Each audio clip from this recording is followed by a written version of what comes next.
90 రోజుల కోర్సు పూర్తి చేస్తే చాలు 100% ప్లేస్మెంట్ సపోర్ట్ తో సాఫ్ట్వేర్ జాబ్ మీ సొంతం. వెంటనే కోడ్ జ్ఞాన్ డెస్టినేషన్ ని సంప్రదించండి.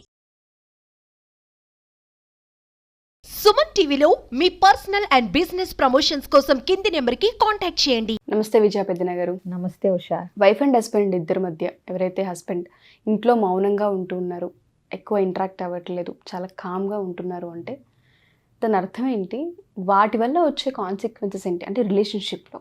మౌనంగా ఉన్నారు అన్నంత మాత్రాన అన్నిసార్లు నెగిటివ్గానే తీసుకోవాల్సిన అవసరం ఉందా లేదా ఇవన్నీ భర్త యొక్క అంటే స్వభావాన్ని బట్టి ఉంటుంది. ఇప్పుడు కొంతమంది మామూలుగానే చాలా కామ్గా ఉంటారు. ఒకవేళ ప్రస్తుతానికి భర్త మౌనంగా ఉన్నాడు అని అంటే గొడవలైనప్పుడు చాలామంది అంటే ఆడవాళ్ళ లాజిక్లకి మగవాళ్ళు సమాధానాలు చెప్పలేరు.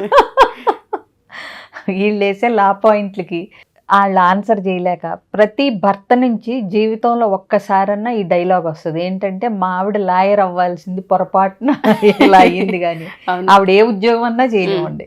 ఇంట్లో ఉంటే పొరపాటుని ఖాళీగా ఇంట్లో ఉండిపోయింది కానీ లాయర్ అవ్వాలంటారు. లేకపోతే డాక్టర్ అయితే లాయర్ అవ్వాల్సింది డాక్టర్ అయింది అంటారు.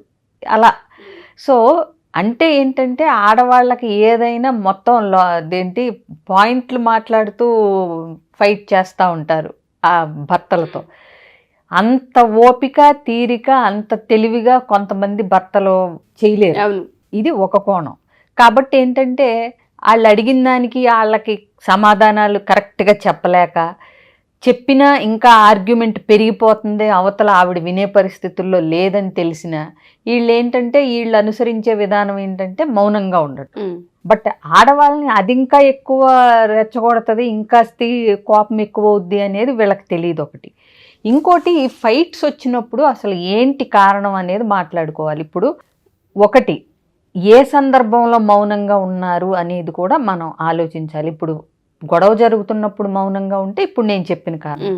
అసలు మౌనంగా ఉన్నాడు అంటే అసలు ముందు ఎక్కువ మాట్లాడ్డా, లేకపోతే ఏదన్నా బాధలో ఉన్నాడా, లేకపోతే వేరే ఆలోచనలు అంటే ఏటో కొన్నిసార్లు ఏదో ఆలోచిస్తా మౌనంగా ఉంటారు.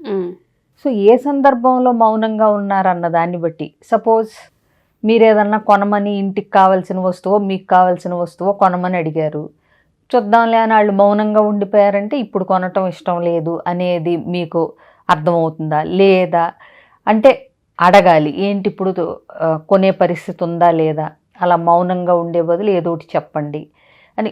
ఇప్పుడు సింపుల్గా మౌనంగా ఉంటే ఏంటి అర్థం అంటే మనకు అది తెలియదు. ఏ సందర్భంలో మౌనంగా ఉన్నారన్న దాన్ని బట్టి ఆ కంటెక్స్ట్ను బట్టి ఆ మౌనానికి అర్థం అనేది మనం డ్రా చేసుకోగలగాలి. ఓకే.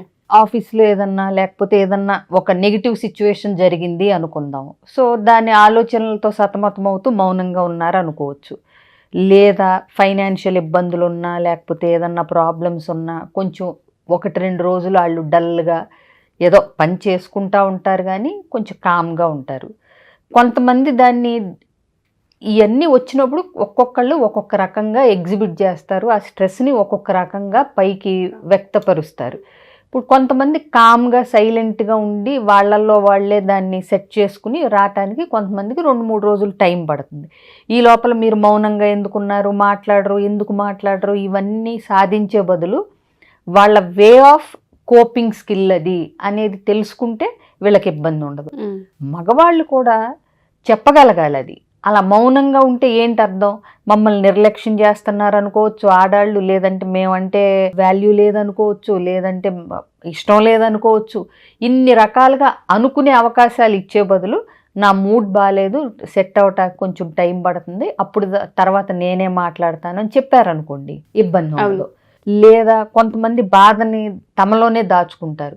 ఎంతో కొంత నాకు ఈ పరిస్థితి ఇబ్బందికరంగా ఉంది, ఆఫీస్లో ప్రమోషన్ వస్తుంది అనుకున్నాను, లేకపోతే రాలేదు, లేకపోతే పలానా వాళ్ళతో ఇబ్బందిగా ఉంది, అది చిరాగ్గా ఉంది కొంచెం నాకు, అందుకని అలా ఉంటున్నాను అనేది కొంచెం షేర్ చేసుకుంటే వైఫ్తో ఆ స్ట్రెస్ కూడా కొంచెం తగ్గుతుంది.